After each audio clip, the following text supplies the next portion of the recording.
ভাষার উন্নয়নে আপনার সরকার কি ভাবছে? সরকার কি ভাবছে আমি বলতে পারবো না, আমি কি ভাবছি আমি বলতে পারবো না। আমার সেই উদ্যত্ত নেই, আমি বাংলাদেশ সম্পর্কে বলতে পারবো না, আমার বলা উচিত হবে না। বাংলা ভাষা সম্পর্কে আমাদের অনেক চেষ্টা, মাতৃভাষা এখানকার যাদের বাঙালি বাংলা, তারা নানাভাবে করছে, কিন্তু সমস্ত কিছুর শেষ পর্যন্ত তারা বাণিজ্যিক আর্থিক কার্যকর ব্যবস্থাটা গড়ে ওঠে তার উপরে। আমার ছেলে বা মেয়েকে কোন ভাষায় পড়াবো এইটা নির্ভর করছে বিশ্ব অবস্থানে ভাষার অবস্থান। বাংলা আমাদের চতুর্থ বৃহত্তম ভাষা, কিন্তু ব্যবহার প্রয়োগের ক্ষেত্রে আমাদের এখানে পাটনায় যে ছেলেটা থাকে বা দিল্লিতে যে লোকটা থাকে, সে বাংলা পড়ে, বাংলা মাধ্যমে পড়ে সেই চাকরি পাবে না। প্রধান হচ্ছে তার ব্যবহারিক প্রয়োজন কোন দিকে যাচ্ছে। ভারতবর্ষের যে বৈচিত্র্য, অনেকগুলো 500 ভাষা আছে এখানে, তার মধ্যে 17টা ভাষা প্রধান ভাষা। তা সত্ত্বেও কালের নিয়মেই কিছু ভাষা চলে যাবে, কিছু ভাষা আসবে। এই নিয়ে বিশ্ব সমীক্ষা আছে, আছে। আমরা ইচ্ছে করে সব জিনিস রাখতে পারবো না। ধরুন এক সময় ছিল ঘোড়া ছাড়া কিছু হতো না, সারা পৃথিবী যুদ্ধ, পরিবহন, শখ, আহ্লাদ সব কিছু ছিল ঘোড়া নিয়ে। আমি জানি না ঢাকার কথা কীরকম ঘোড়া আছে। কলকাতা আমি যখন প্রথম আসি 1948 সালে, তখন ঘোড়ায় সব কিছু করতো। ঘোড়ায় ট্রাম টানতো, ঘোড়ায় লোক চড়তো, সাহেবরা চলতো, ঘোড়ার গাড়ি চলতো, সেটা ছিল প্রধান। তার জন্য পরিকাঠামোটাও, ঘোড়ায় জল খাবে সেই জন্য জলের ব্যবস্থা রাখা, ঘোড়ায় স্নান করবে সেই জন্য ব্যবস্থা রাখা, পুকুর। এই পরিকাঠামো বদলে যায় যদি সেইটার জোগান না থাকে। আজকে ঘোড়ার জায়গা নিয়েছে মোটর গাড়ি, আপনি তো জোর করে ঘোড়া রাখতে পারবেন না। স্যার, এটা কি বাংলা ভাষার সেই সক্ষমতা নেই সময়ের সাথে তাল মিলিয়ে চলা? না, নেই। কিন্তু স্যার একটা অভিযোগ, এই সত্যকে স্বীকার করতে হবে। ভাষার অবস্থান নানা দিক থেকে গড়ে ওঠে। তাহলে আমি বলে দিই ছোট্ট করে একটা, জার্মান ভাষা বিশেষজ্ঞদের একটা রিপোর্ট আছে, ইউনেতে প্রেস করে 2003 সালের ডিসেম্বর মাসে। সেই সময় তারা বলে পৃথিবীতে ভাষার সংখ্যা হচ্ছে 3731টা। এর মধ্যে হান সবচেয়ে বেশি ভাষাভাষী মানুষ কথা বলে, তারপরে ইংরেজি, তারপরে স্প্যানিশ, তারপরে বাংলা। বাংলা ভাষায় সেই সময় কথা বলতো 26 কোটি মানুষ, চতুর্থ বৃহত্তম ভাষাভাষী মানুষ।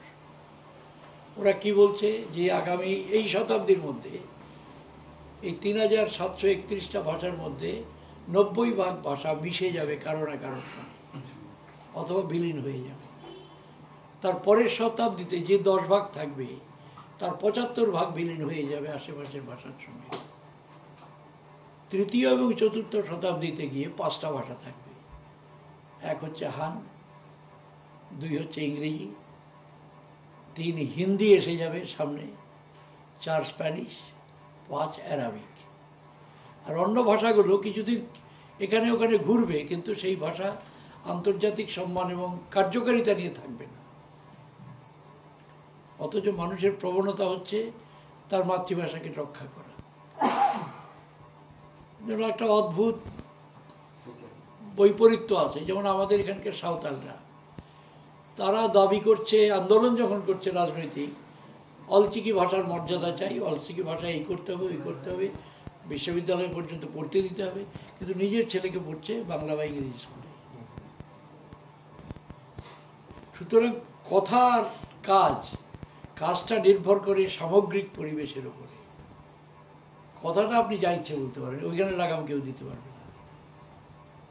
স্যার, আমি একটু বাংলাদেশি চ্যানেলগুলো দেখানো হতো, কিন্তু একটা সমস্যা ছিল, তখন ধূমপানের কিছু বিজ্ঞাপন আমাদের বাংলাদেশি চ্যানেল না, তার জন্য কিছু ব্যাপার না, তো তার কারণে ওসব কোনো ফ্যাক্টর ছিল স্যার।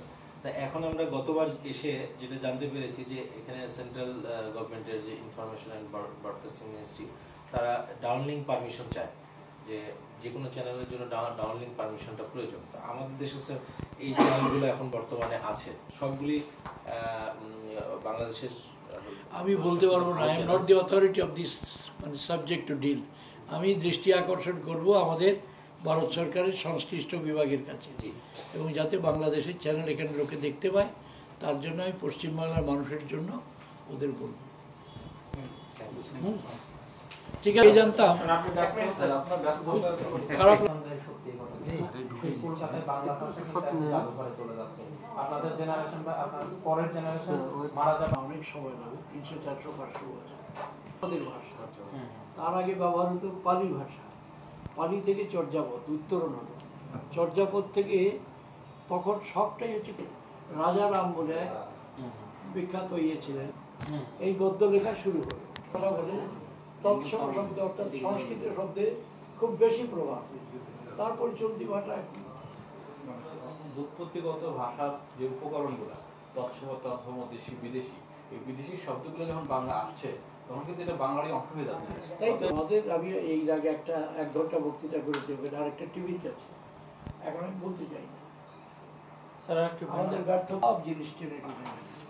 ভাষা, শিক্ষা, সংস্কৃতি, প্রজন্ম আজকে আপনারা যে গান, ভঙ্গিমা, নাচ, নাটক, আমাদের রেলমন্ত্রীকে বলবো রুটটা কোন দিক দিয়ে যাবে? কমে সেটা অল্প সময় যেতে গেলে যে রুট করতে হয় সেই রুট করতে হবে, এই পদক্ষেপে আবার রেল লাইনে থাকতে হবে। এই পদক্ষেপটা স্যার কবে নেওয়া হতে পারে? পদক্ষেপটা কবে নেওয়া হচ্ছে? আমি যাবো, যে বলবো। মানে ভেরি রিসেন্ট। বাংলাদেশে আমি সবসময় যেতে চাই, কিন্তু আমার কার্যকারণ সম্পর্কে হচ্ছে না। এই গত মাসের 26 তারিখে যাওয়ার কথা ছিল, আবার আগামী 26 তারিখে যাওয়ার একটা নেমন্তন্ন আছে। দুই বাংলার কি একটা মিলিত সংস্থা আছে, তারা আমাকে ডেকেছে। আসুন স্যার, ওয়েলকাম। স্যার আমরা কনভার্জিং ওয়ার্ল্ড 2000 হ্যাঁ, ওরা বাস চেয়েছিল, বাস দিয়ে দিয়েছি। হ্যাঁ হ্যাঁ, আচ্ছা আচ্ছা, হ্যাঁ আর কিছু করার নেই। আচ্ছা আচ্ছা, নেগেল আমাদের আছে বীরু ঘোষ বাড়ি থেকে পাঠিয়ে দিতে পেরেছে, মোবাইল বন্ধ আছে। ঠিক আছে। আর কৌশিক কৌশিককে ঠিক আছে।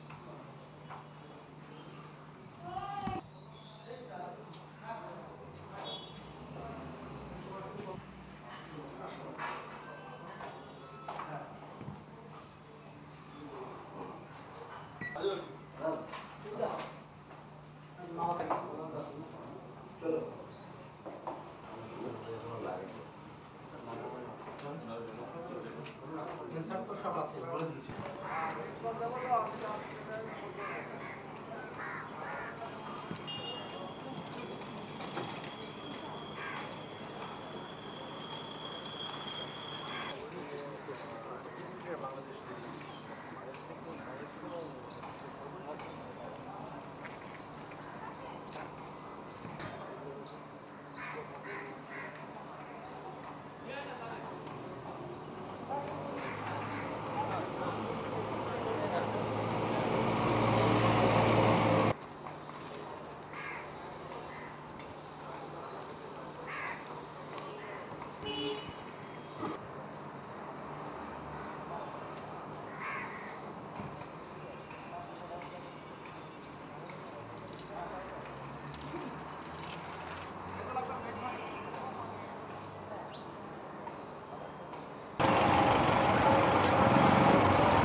কি হচ্ছে আমরা খুব তাড়াতাড়ি টায়ার্ড হয়ে যাই, তো এটা আমরা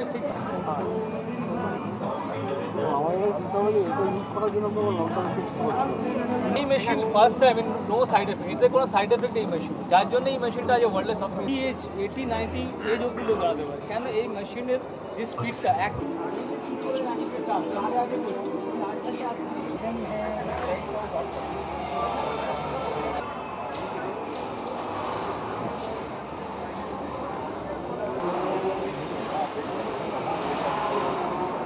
ইমিটেশন আছে সব।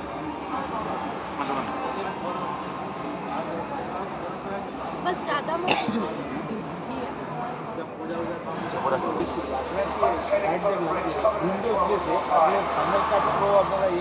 মেশিনটা যা দাম পড়বে then you have to buy Final Cut Pro. Final কালাই কি আমি পাবো না? 47,000 টাকা। আমি মোটামুটি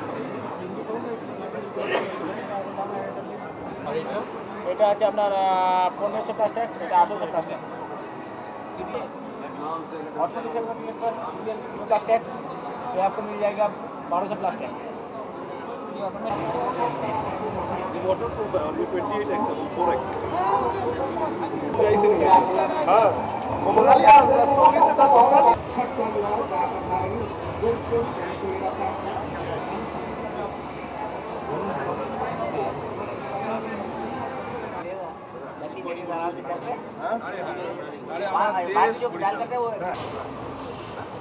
मुझे नंबर आता है अजीब पैकेट नंबर आता है।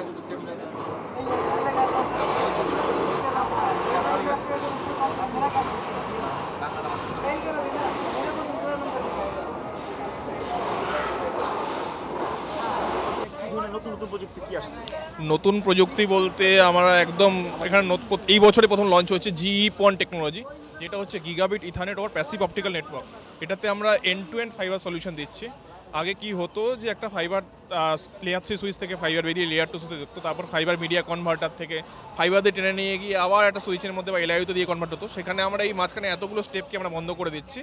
শুধুমাত্র একটা সুইচ থেকে বেরোবে, আমাদের প্যাসিভ অপটিক্যাল ডিভাইসে বেরোবে, যা থেকে ওই আমাদের মধ্যে স্প্লিটার থাকছে, স্প্লিটারের মধ্যে ঢুকে গিয়ে 32টা ফাইবার কানেকশন ঢুকে যাবে। একটা ফাইবার থেকে 32টা ফাইবার বেরিয়ে যাবে।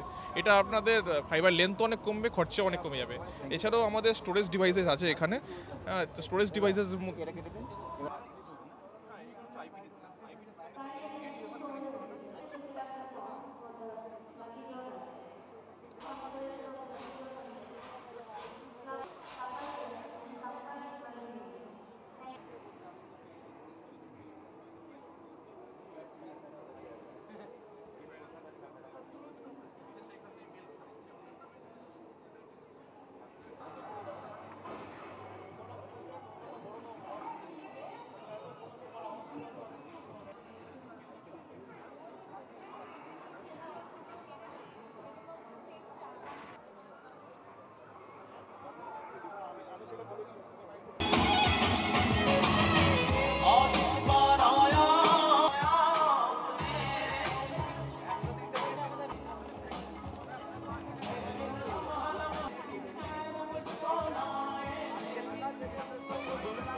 প্রথম কথা, আমাদের যে এই প্রযুক্তি মেলা হচ্ছে সেখানে আমরা বেসিক্যালি LCD প্লাজমা টিভিস এবং কম্পিউটার সফটওয়্যার এরম ব্যাপারেই আমরা করছি। আপনার সামনে যেটা আছে, প্রথম পরিচয় দেওয়ার আমি হচ্ছি প্যানাসোনিক RSO, আমি ক্যালকাটা দেখি। আপনাদের সামনে যেটা রয়েছে সেটা 103 ইঞ্চি প্লাজমা টিভি।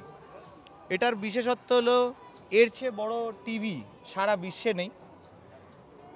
এর প্যানেল হচ্ছে পুরো জাপানিজ এবং এর সাথে আমরা একটা হোম থিয়েটারে অ্যারেঞ্জ করেছি, যেটা একটা সাউন্ড, যে এর ইমেজটা এত, এর ক্ল্যারিটি এত পরিষ্কার, একটা যদি বৃষ্টি হয় তার ড্রপলেটসটা অবধি বোঝা যাবে, একটা যদি কেউ দৌড়ে ঘেমে যায় তার ঘামটা বোঝা যাবে, একটা জল পড়লে তার বিন্দুটা বোঝা যাবে। আপনি দেখতে পাচ্ছেন এত হাই মোশন ছবি, কিন্তু মাঠের ঘাসগুলো দেখুন বুঝতে পারবেন। এটা মিশন ইম্পসিবল পার্ট 2 চলছে এটা। এবার এটা ছাড়াও আমাদের LCDs, কম্পিউটার্সের পেরিফেরাল সফটওয়্যার, অনেক নতুন জিনিস আছে, যেমন লুকোনো ক্যামেরা, সেটাও এখানে কাউন্টার আপনি পাবেন। এছাড়া আমাদের বেসিক্যালি প্যানাসোনিক যেহেতু এই মেলাটার অ্যারেঞ্জিংয়ের একটা অন্যতম ভূমিকা নিয়েছে, আমাদের শুধু কোম্পানির বিহাফে না, ডাবল ডোর ফ্রিজ সাধারণত আমরা দেখি ওপরটা ফ্রস্ট ফ্রিজার নিচটা আমাদের সেটা আছে বটম ফ্রিজার। ফ্রিজের দিক থেকে একটা নতুন নিদর্শন আছে দিকে। এছাড়া আপনি এখানে কিছু মিডিয়া চ্যানেল এসছে যারা মিডিয়া সাপোর্ট কিছু দিতে পারছে। একটা